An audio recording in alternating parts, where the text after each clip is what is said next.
오늘 배우에는 그 종말의 날에 예수님 영광에 참여하지 못하는 두 종류의 사람이 나옵니다. 기름을 준비하지 않는 처녀와 또 장사하지 않는 종입니다. 저들은 왜 기름을 준비하지 않았고 또 장사하지 않고 땅에 묻어둔 것입니까? 저들을 교훈 삼아서 우리에게 필요한 믿음을 배울 수 있기를 기도합니다. 첫째, 열처녀 비유입니다. 1절부터 13절입니다. 1절을 보십시오. 그때 천국은 마치 등을 들고 신랑을 맞으러 나간 열 처녀와 같다고 했습니다. 이 열 처녀는 신부의 들러리들입니다. 그 중에 5은 미련하고 5은 슬기 있습니다. 천국은 기다리는 자들에게 주어지는데 어떻게 기다리느냐가 중요하다, 그런 말씀입니다. 슬기와 미련의 구분점은 등과 여분의 기름을 준비했느냐, 등만 가지고 나갔느냐 차이였습니다. 당시 이스라엘의 결혼은 신랑이 초저녁에 신부의 집에 가면 신부의 들러리들이 나가서 신랑을 맞이합니다. 그러면 신랑은 신부 집에 가서 가족들에게 인사를 다 한 후에 신부를 데리고 자기 집으로 돌아갑니다. 돌아갈 때 그때는 밤이 되겠죠. 그때 이제 신부의 들러리들이 등을 쫙 밝히면서 신랑과 신부의 길을 비추면서 신랑 집에까지 가고, 그러면 신랑 집에 들어가서 일주일 동안 큰 파티를 벌이면서 결혼식이 이제 완성이 됩니다. 5절을 보십시오. 그런데 보통은 초저녁에 와야 될 신랑이 사람들의 예상을 깨고 밤이 늦도록 오지 않는 것이었습니다. 열 처녀 모두 졸았습니다. 잤습니다. 한참을 그렇게 자고 있는데 밤중에 소리가 나는 것이었습니다. 보라, 신랑이로다. 맞으러 나오라. 열 처녀들이 다 일어나서 불이 나게 등을 주워들고 신랑을 맞으러 나갈 채비를 했습니다. 그런데 이게 웬일입니까? 등불에 기름이 떨어져서 꺼져가는 것이었습니다. 여분의 기름을 준비하지 않았던 자들이 기름을 준비한 자들에게 간청했습니다. 슬기야, 우리의 등불이 꺼져가고 있어. 기름 좀 나눠주지 않을래? 그런데 슬기 있는 자들이 대답하는 것입니다. 미련아, 우리가 너희와 같이 쓰기에 부족하니까 차라리 파는 자들에게 가서 너희 쓸 것을 사는 것이 낫겠어. 이렇게 거절을 했습니다. 미련한 5처녀는 어쩔 수 없이 그때부터 허둥지둥 기름을 구하기 위해서 온 동네를 돌아다니기 시작합니다. 그런데 그 사이에 신랑이 와버렸습니다. 결국 기름을 준비했던 처녀들이 신랑과 함께 잔치에 들어가고 문이 닫힌 후에 준비하지 않은 5처녀들이 도착했습니다. 미련한 처녀들이 문을 두드리면서 주여 열어주소서, 우리에게 문을 열어주셔서 간청을 했는데 신랑의 대답은 냉정했습니다. 내가 너희를 알지 못하노라. 우리가 이 비유에서 생각해 볼 점이 무엇이겠습니까? 신랑이 늦게 오자 슬기로운 처녀나 미련한 처녀 모두 졸며 잤다고 했습니다. 이는 인간은 누구나 약점을 가지고 있으며 깨어있다는 것은 퍼펙트한 생활을 한다는 그런 의미가 아님을 우리에게 보여줍니다. 깨어있다는 것은 지금의 부족함을 알고 미리미리 기름을 준비하는 것입니다. 미련한 처녀들이 여분의 기름을 준비하지 않은 것은 지금 있는 것으로 충분하다, 이렇게 계산했기 때문입니다. 어찌 보면 자신만만하죠. 반면 슬기로운 처녀들은 지금 준비한 것으로는 혹시 밤이 온다면 그때까지는 견딜 수 없어. 그때를 대비해야 된다. 어찌 보면 지나친 염려, 두렵고 떨리는 마음일 수도 있습니다. 주님 오실 때까지, 그날과 그때가 오기까지 빛을 잃지 않으려면 우리에게 얼마만큼의 믿음, 얼마만큼의 말씀의 은혜와 기도의 체험이 필요하겠습니까? 사실 이것은 아무도 모릅니다. 우리가 정말 힘든 시대를 맞이한다면, 마치 초대교회가 순교의 시대를 맞이한 것처럼 그런 시대가 온다면 정말 우리에게 큰 믿음이 필요할 것입니다. 그런데 그것은 아무도 모릅니다. 그러므로 미련한 처녀들은 지금으로 자족했고 슬기로운 처녀들은 기름을 준비했습니다. 불확실한 미래를 대비해서 하루하루를 치열하게 준비하는 사람들이 있습니다. 초등학교 자녀들에게 중등수학을 가르치는 부모들이 있습니다. 아니, 그렇게까지 해요? 놀라가지고 어떻게 그렇게 합니까? 물어보면 오히려 자족하지 않는 부모들도 있습니다. 이것으로는 부족해요. 고등학교까지 나가야 되는데 이렇게 말하는 부모들도 있습니다. 왜냐하면 앞으로의 경쟁이 얼마나 치열해질지 모르기 때문에 그런다는 것입니다. 대학생들도 그런 모습들이 있습니다. 놀고 먹는 대학생이란 말은 오래전 전설에서나 나오는 그런 이야기가 되었습니다. 토익 점수를 준비하고 학점 관리를 하고 이제 면접 대비 끊임없이 소모임을 하고 이렇게 장래를 준비합니다. 그것은 기본이고 부전공을 듣고 대학원 진학을 통해서 보험용 스펙을 쌓아갑니다. 직장인들 가운데는 제2, 제3의 직장 생활을 대비하기 위해서 틈틈이 학원에 다니며 기술을 배우는 사람들도 있습니다. 어떤 스텝 목자는 악기를 열심히 배우고 있습니다. 틈만 나면 연주의 자리에 서고자 합니다. 체력은 점점 떨어져서 운동하기가 어렵고 복음 역사는 갈수록 어려워지고 생활의 십자가는 점점 무거워지는데 그냥 가만히 있다 보면 점점 마음이 위축이 되어서 우울증에 빠질까 봐 그렇게 대비한다는 것입니다. 지금 준비하지 않으면 점점 어려운 현실이 올 때 힘든 문제 앞에서 빛을 잃고 사정없이 무너질 수 있음을 알기 때문입니다. 슬기로운 신자들이 기름을 준비하는 것도 그에 비유할 수 있습니다. 예수님이 오시기 전에 우리는 예상보다 훨씬 깊은 밤을 맞이할 수도 있습니다.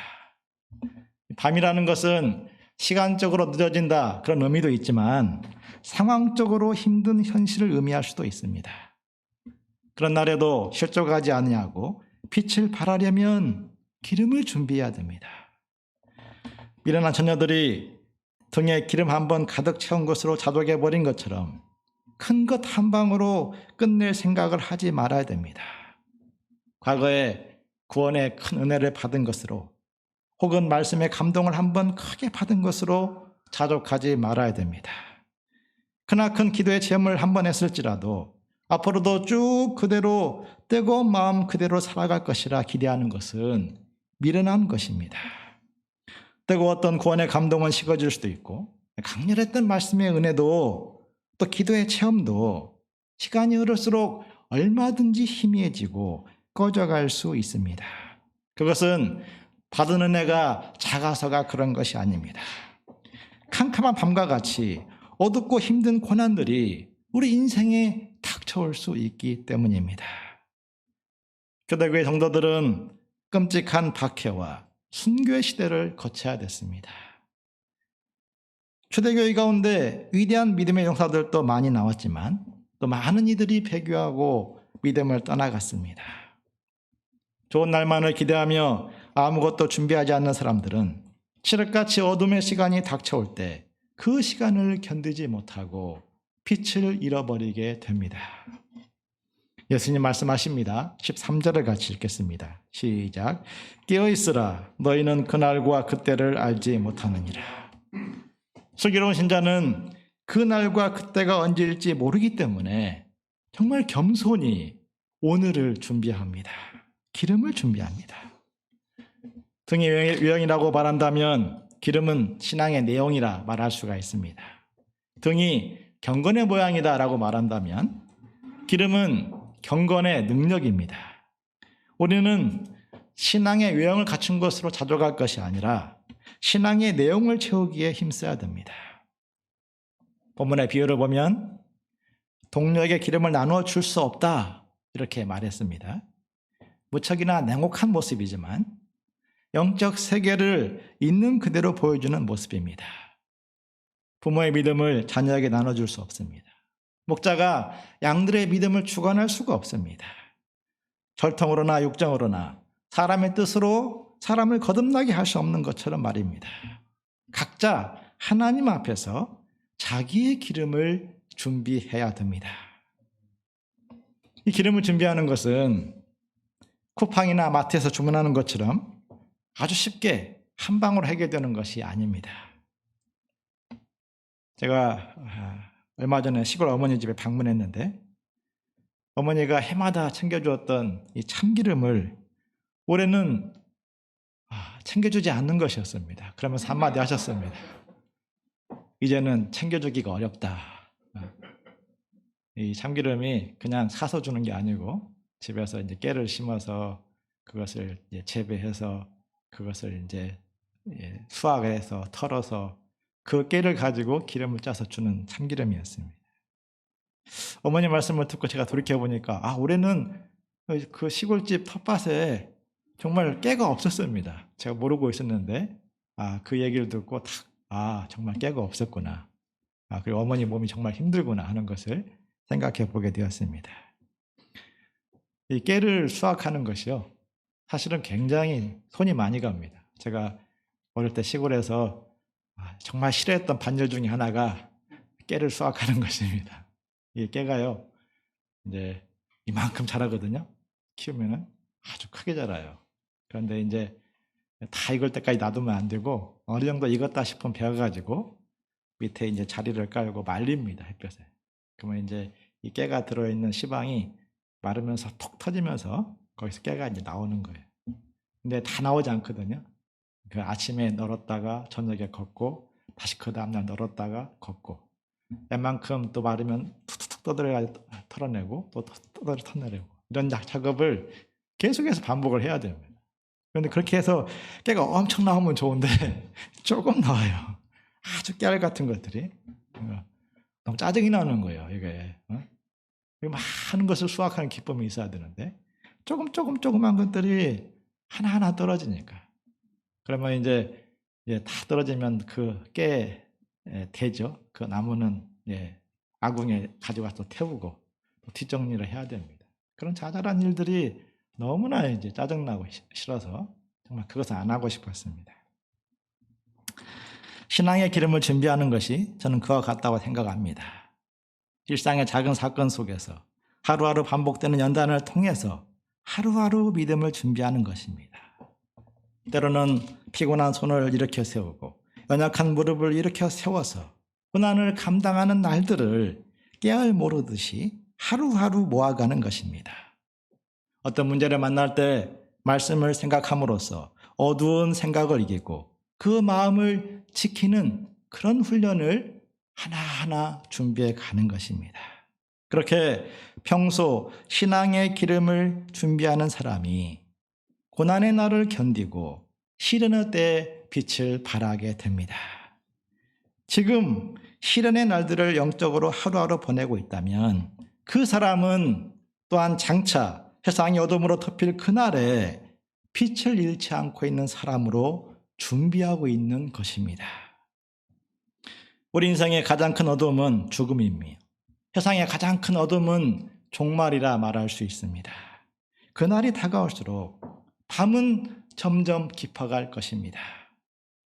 한국교회는 지금 급속도로 밤을 맞이하고 있습니다. 30여 년 전 캠퍼스의 분위기는 성경 공부를 진리를 사모하는 지성인의 상징처럼 여겼습니다.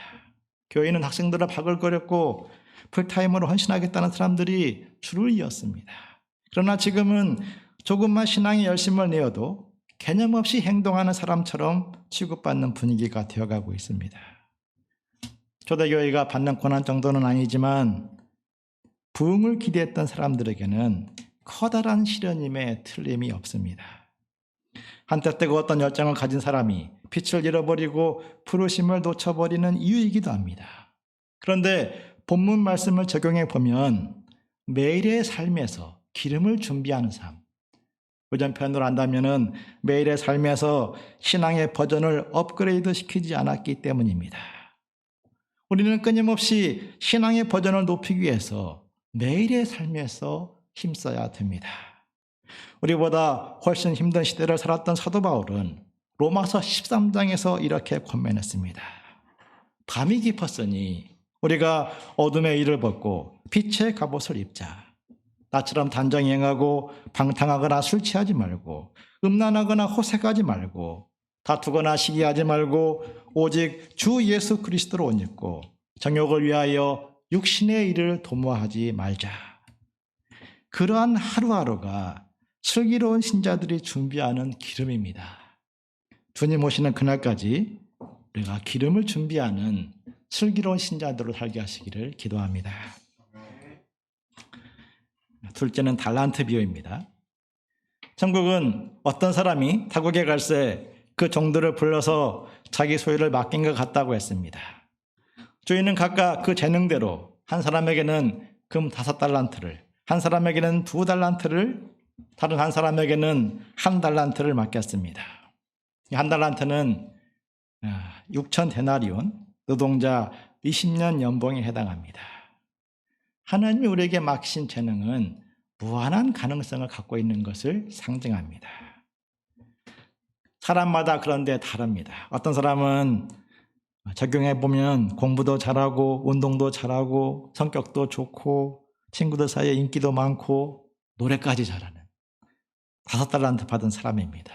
요즘 표현으로는 핵인싸라고 말합니다. 어떤 이는 공부는 못하지만 성격은 원만하고 친구가 많습니다. 2달란트 받은 사람. 어떤 이는 성격만 좋습니다. 각자 처한 환경도 다릅니다. 우리 선교사들도 미국이나 유럽에 있는 선교사들은 양한 사람 얻기가 하늘의 별 따기처럼 어렵습니다. 반면 남미나 아프리카 선교사들은 양들이 막 줄을 씌어서 센터로 몰려와서 양을 감당하기가 벅찰 정도입니다. 달란트가 각기 다름으로써 어떤 이들은 자신감을 얻고 어떤 이들은 주눅을 받습니다. 어떤 이들은 교만에 빠지고 어떤 이들은 겸손한 마음으로 배우고 순종합니다. 아무튼 5달란트 받은 종은 바로 가서 장사하여서 5달란트를 남겼습니다. 100% 이윤을 남겼다는 말씀입니다. 2달란트 받은 사람도 가서 장사해서 2달란트를 남겼습니다. 100% 이윤을 남겼습니다. 이윤을 남기는 것은 정말 신나는 일입니다. 즐거운 일입니다. 그런데 1달란트 받은 사람이 그 종은 장사하지 않고 가서 땅을 파고 그 주인의 동을 땅속에 감춰두었습니다. 다른 종들이 막 열심히 장사하는데 이는 왜 장사하지 않고 감춰둔 것입니까? 장사가 쉽지 않음을 알고 있기 때문이고 그에 따르는 두려움, 그 견딜 각오를 하지 않았기 때문일 것입니다. 장사가 얼마나 어려운 것입니까? 장사는 모험입니다. 장사를 하려면 에너지를 막 쏟아부어야 됩니다. 창업 컨설턴트에 의하면 6개월 이내에 준비하여 창업한 사람은 100% 망한다고 합니다. 최소 2년 이상 준비해야 그 중에서 5%만 성공한다고 했습니다. 장사를 시작하면 순간순간 두려움이 밀려옵니다. 잘 될 수 있을까? 지금은 잘 되지만 잠깐으로 끝나지 않을까? 장사하려면 그런 두려움을 계속해서 물리치고 싸워야 됩니다. 또한 자기를 비워야 됩니다.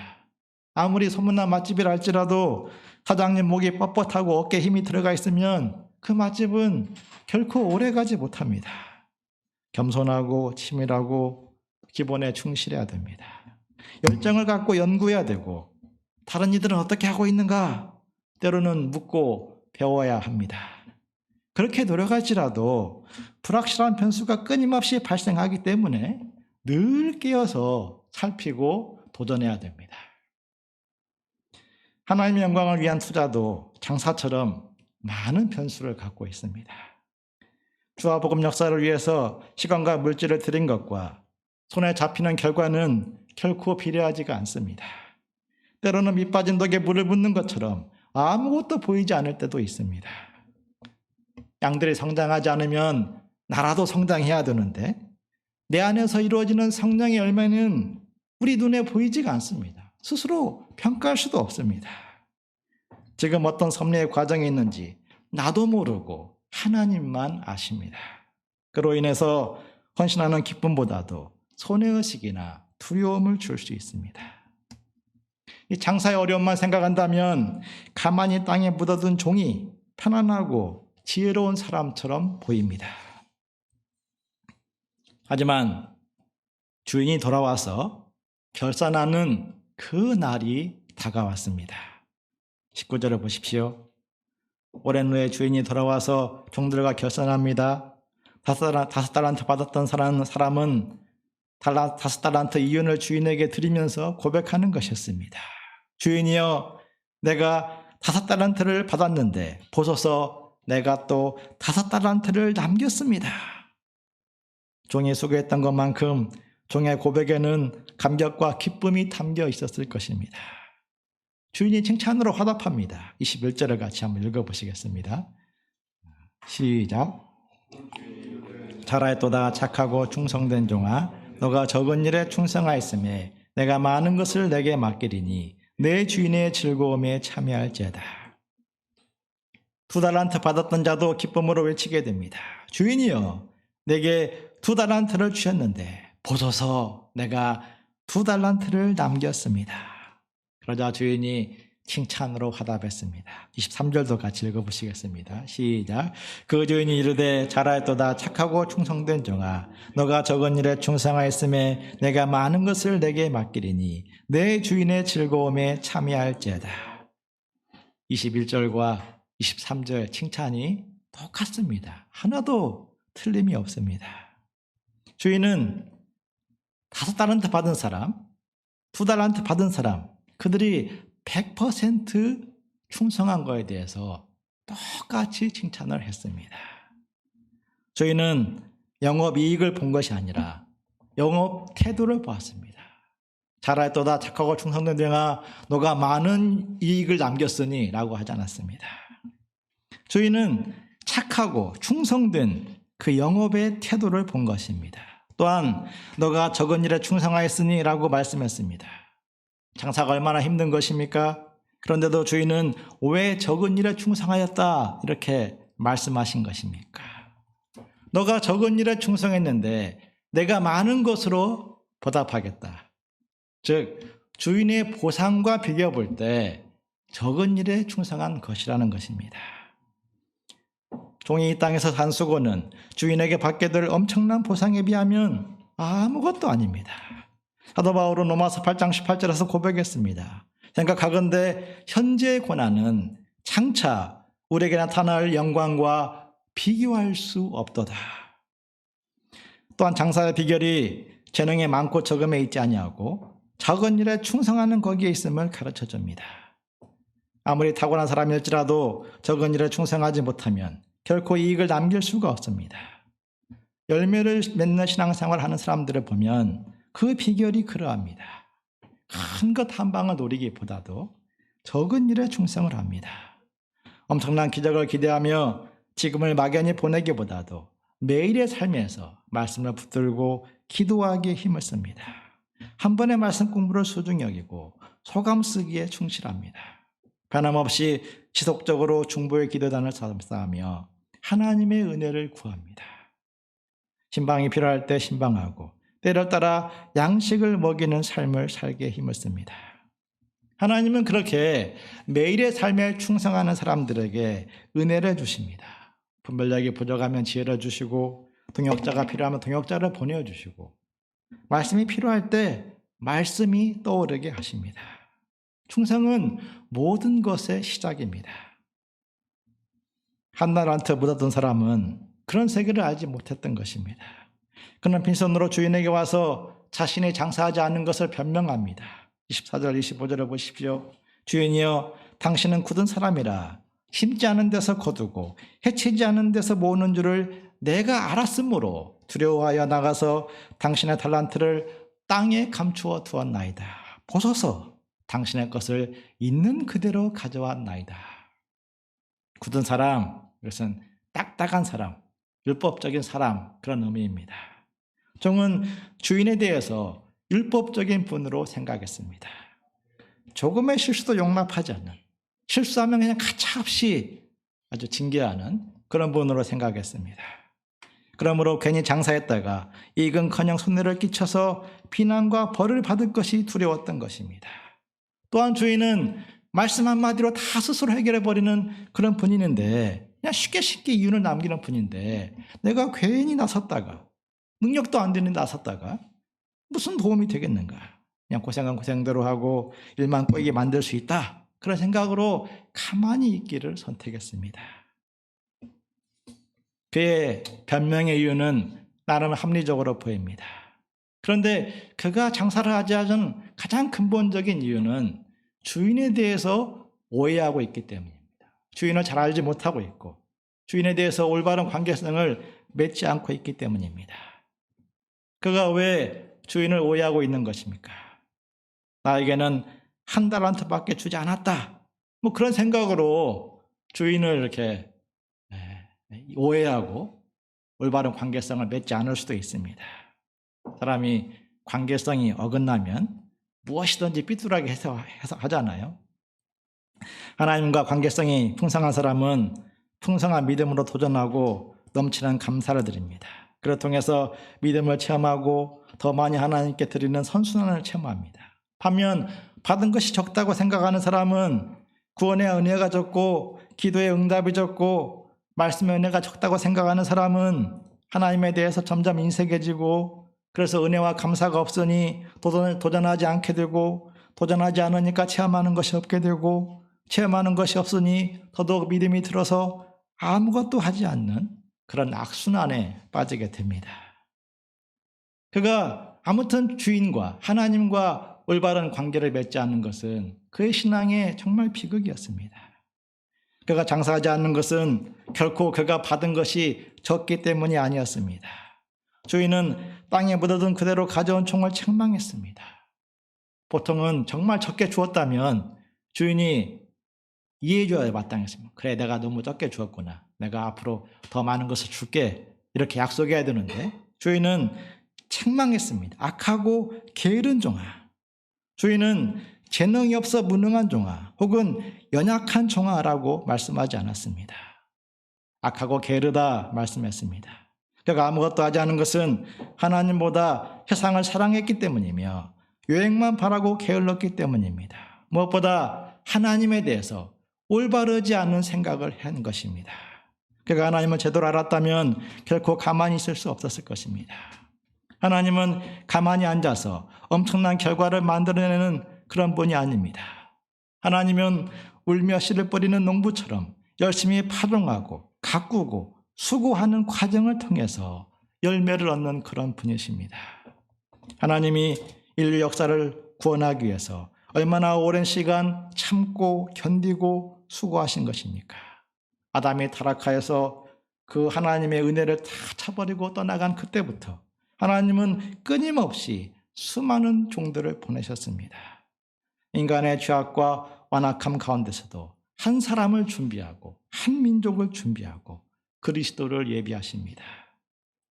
창세기부터 요한계시록까지 성경을 읽다 보면 장구한 세월에 걸친 그 하나님의 사랑의 수고를 볼 수 있습니다. 때가 되자 하나님은 가장 놀라운 희생을 치르십니다. 독생자를 내어주기까지 세상을 사랑하신 은혜와 긍휼의 하나님이십니다. 그러한 주인을 알고 있는 종이라면 어찌 두 손 놓고 가만히 있을 수 있습니까? 어떤 모습으로든지 유익을 드리기 위해서 고민하지 않을 수 없습니다. 그의 근본 문제는 장사를 못하는 체질 문제가 아니라 악하고 게으른 문제, 충성심이 없는 것이었습니다.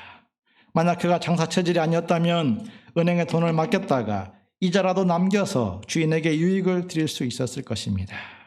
즉 누구든지 마음만 있다면 어떤 모습으로든지 유익을 남길 수 있습니다.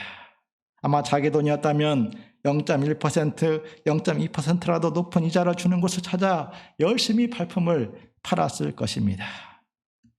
하나님께 유익을 남겨드리고자 하는 사람은 어떤 모습으로든지 믿음을 배우고 좋은 영향력을 끼치게 됩니다.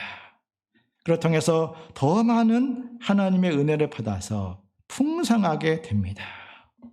있는 자는 받아 풍족하게 된다는 말씀입니다. 반면 소원이 없는 사람들은 도전하지 않게 되고 도전하지 않으니 믿음을 배우지 못하게 되고 결국 있는 처음 믿음까지 빼앗기고 아무것도 하지 않게 됩니다. 그러므로 29절을 보십시오. 같이 읽어보시겠습니다. 시작. 물을 있는 자는 받아 풍족하게 되고 없는 자는 있는 것까지 빼앗기리라. 신앙생활은 풍족하게 되든지 빼앗기든지 둘 중에 한 방향으로 가게 됩니다.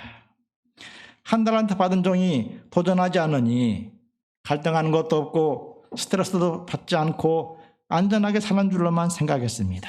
그러나 주인이 다시 오는 그날에 그는 아무것도 드릴 것 없는 빈손이 되고 말았습니다. 결국 지금 있는 재능까지도 빼앗기고 말았습니다. 하나님의 영광을 위해서 부지런히 도전하지 않는 신자는 위험한 신앙의 여정을 걷고 있는 사람입니다. 그 사람은 과거에 아무리 큰 은혜를 받았을지라도 결국 그 말씀의 은혜를 빼앗기고 구원의 은혜를 빼앗기고 나중에는 부르심과 믿음에서 떨어져 나갈 수도 있습니다. 그런 날이 오기 전에 우리는 영적인 소원을 회복하고 하나님께 영광을 드리기 위해서 도전하고 나아가는 사람들이 되도록 기도해야 되겠습니다.